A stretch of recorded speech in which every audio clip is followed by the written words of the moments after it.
My parents were very much involved as change agents in relationship to social justice issues and human rights issues. So in my early childhood, that meant everything from being a part of being some of the first young people to integrate camps in Arkansas and around Little Rock and Pine Bluff, as well as in terms of our community of believers in the Methodist Church, which then was a segregated church. It was the old central jurisdiction of what's now the United Methodist Church. The efforts were to figure out how to bring people together in a fashion that did not compromise the ways in which either had been able to achieve some degree of success in working with the communities that they were a part of. So I was around my father doing that kind of work, and as he became a person who was, I guess, responsible for trying to give some leadership to that particular effort across the Southeast, I was often in situations where I was able to travel with him. So I got to where I appreciated the language of liberation and the hope for freedom and transformation and the ways in which that needed to be addressed in a fashion that included everybody. So I spent a lot of time actually traveling with him as a child, more time than my mother would have liked sometimes, because my dad would sometimes even take me out of school in order for me to carry out an assignment that he has in Oklahoma or in Arkansas or somewhere in Mississippi or all over Tennessee. But the fact is, he died when I was 11 years old. So that aspect of my life changed in terms of the direct input from a parental figure. But the persons who I then encountered and worked with in terms of my church work then became the avenue that allowed me to still be able to continue to grow in my awareness and understanding and commitment to doing work around issues of human rights and social justice. So it's been a lifelong experience. My mother was also very influential in my life in that regard. My mother was a librarian and was very much focused all the time on trying to help not only me and my siblings, but also the community that we were a part of, to have access to literature that allowed there to be a level of growth that was not always available to folks in our communities at that particular time. Yeah. It's important as a point of departure in terms of being able to identify ways in which there's common ground and issues that transcend a lot of the things that systematically fragment and divide. It's a definite important effort in that regard. There are always ways in which things can be built upon and improved upon, but it is an important point of departure. It's a foundational piece, and I think that it is to our advantage to at least promote the understanding of it and people being able to know exactly what it means in terms of, I think, what will mean long-term relationships that are increasingly important as our world becomes more and more a global community. One of the most important things you do in Nashville is to get people to have a level of consciousness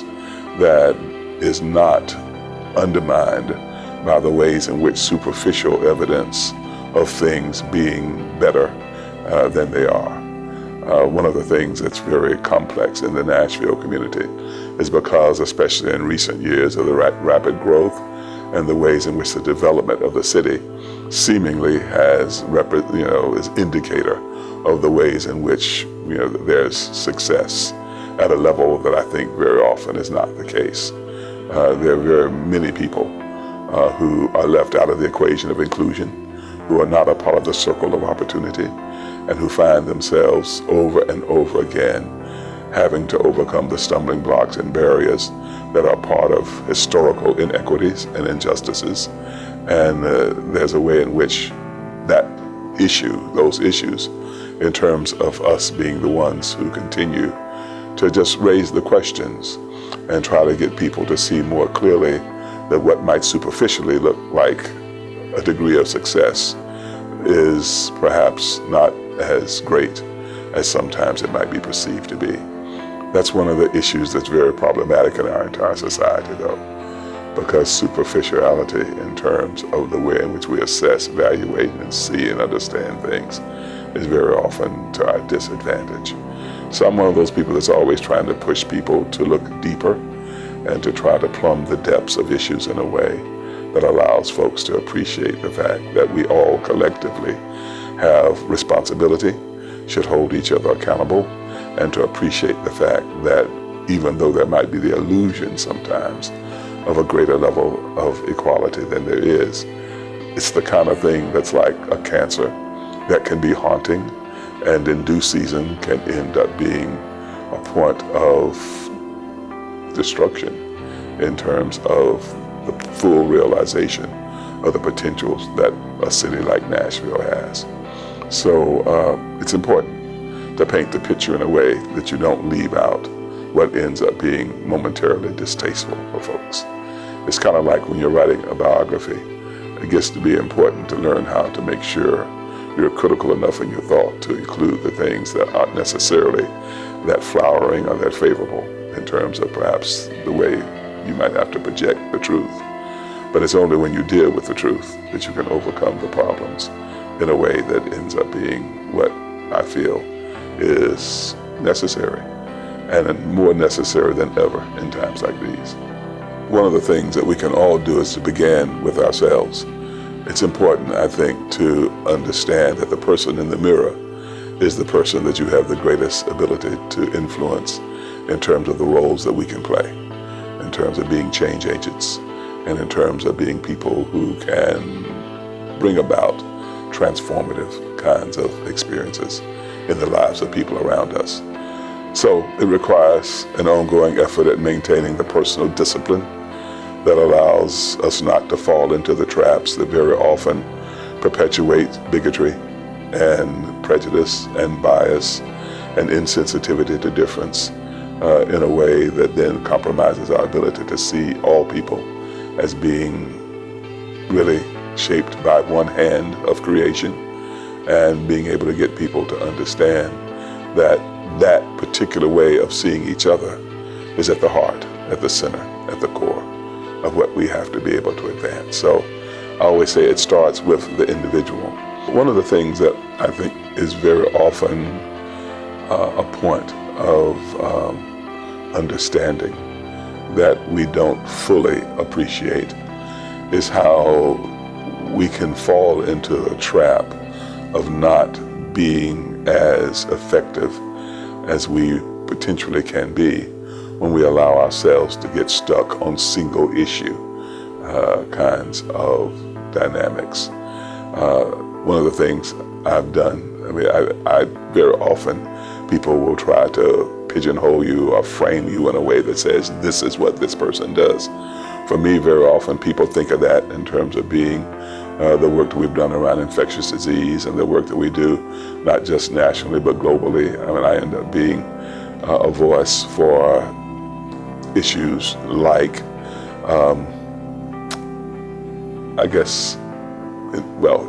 HIV and AIDS in particular, but even in a broader sense, just infectious diseases in a way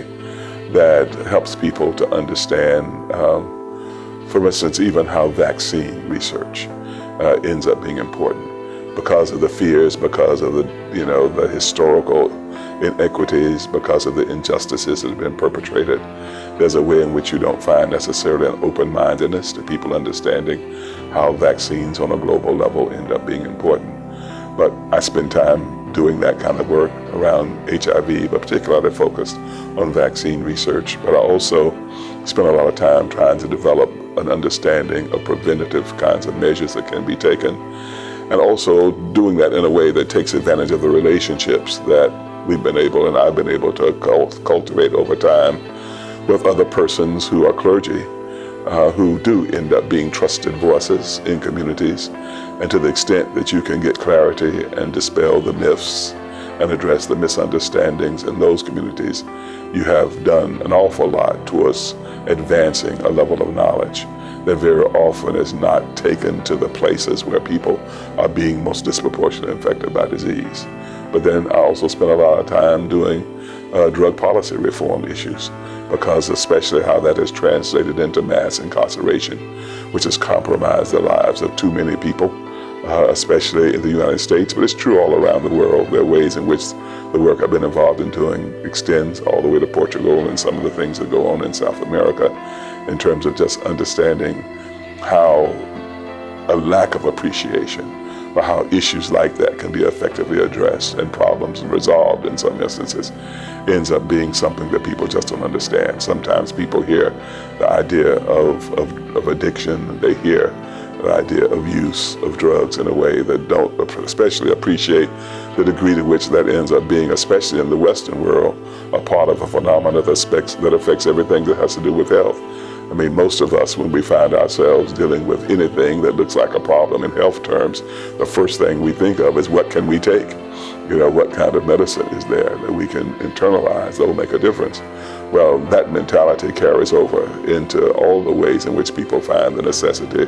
to somehow escape, to somehow rise above, to somehow be able to, at least temporarily,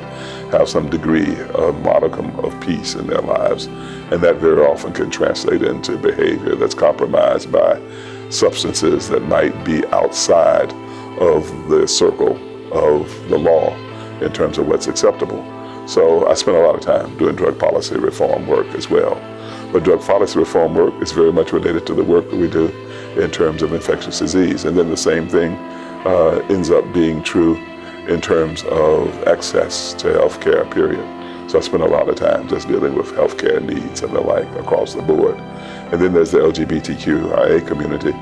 that ends up being very often disenfranchised for reasons that end up being very much unjust, and that end up being important for us to look forthrightly at, because indeed it's other human beings who have the same kinds of issues, and some of the complexities of sexuality end up being more than they can handle, in a society where there's so much stigma and so much alienation and so many ways in which it ends up being a basis that people close their eyes and neglect and avoid. And then the other thing I spend a lot of time doing too is working on how you deal with issues of disparity of power, because it seems that wherever there's disparity of power, there's always abuse and misuse and manipulation of people. So trying to understand how you get equality, how you achieve justice and freedom is something that I'm always trying to deal with. And then you could then go to issues of violence in domestic environments, or the violence in partner relationships, violence that ends up being the byproduct of the ways in which societally we're bombarded perpetually with images of violence, and end up being a part of the mentality that leads people to think that the resolution to problems is somehow to have the power to overpower another person in particular situations. And then there ends up being reproductive rights. I spend a lot of time trying to deal with the ways in which reproductive rights are not in any way violated. I have my own particular beliefs in terms of what it means to have choice. I do think there's a thing as right and wrong choice, but the idea of not allowing anybody to have choice in relationship to their personal lives, I think is outside of the acceptance of what God would have for us in terms of how we see life and how we see each other. So a part of how I walk through life every day is trying my best to achieve something that I first heard Howard Thurman say in one of his talks, where he talked about the fact that the way in which we best will be able to deal with people, irrespective of the things that divide ethnicity and culture and nationality and regional kinds of phenomena. The way you get beyond that